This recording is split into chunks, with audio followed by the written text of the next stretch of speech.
Hello बच्चों, let's read the question. कह रहे the total number of cyclic structural as well as stereoisomers possible for a compound with the molecular formula C5H10। C5H10 molecular formula है, तो इसमें कितने total isomers हम बना सकते हैं structural as well as stereoisomers. Structural वो होंगे जिनका मॉलिक्यूलर फार्मूला सेम होगा, बॉन्ड कनेक्टिविटी डिफरेंट होगी। स्टीरियोआइसोमर्स में molecular formula same, bond connectivity भी सेम, बस ग्रुप्स का स्पेशल अरेंजमेंट क्या होता है वो डिफरेंट होता है। तो C5H10, तो यहाँ से और साइक्लिक बनाने हैं तो एक 5 मेंबर की रिंग बना सकते हैं बच्चे। एक तो ये हो गया बच्चों, ओके। यहाँ पर हर कार्बन पे 2 हाइड्रोजन है तो C5H10 होगा।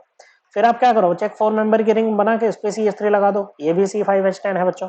अब क्या यहाँ पर कोई कायरल कार्बन आपको दिख रहा है? नहीं बच्चों, ऐसा कोई कार्बन नहीं है जिसके चारों ग्रुप्स आपके डिफरेंट हो, ओके बच्चों।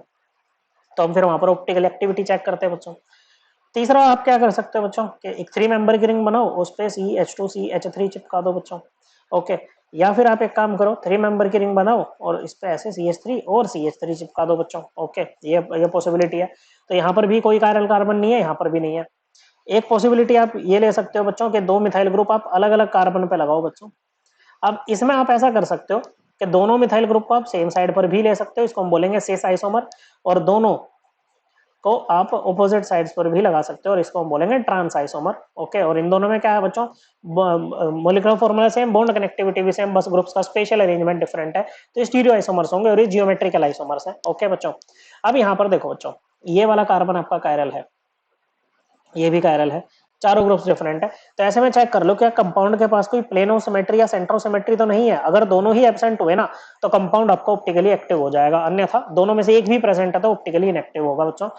प्लेनो सिमेट्रिक ऐसा प्लेन होता है जो हमारे कंपाउंड को 2 इक्वल हाफ्स में डिवाइड करता है और दोनों इक्वल हाफ एक दूसरे की मिरर इमेज होते हैं। तो यहाँ पर प्लेनो सिमेट्री प्रेजेंट है बच्चों, ओके। तो ये ऑप्टिकली इनएक्टिव होगा। और सेंट्रो सिमेट्रिक ऐसा सेंटर होता है जिसपे आगे पीछे मूव करने से हमें सेम ग्रुप्स मिलते हैं। यहाँ पर सेंट्रो सिमेट्री नहीं है बच्चों, ओके, क्योंकि इधर आओगे तो डंडा मिलेगा, इधर आओगे तो कार्बन मिलेगा, ओके बच्चों।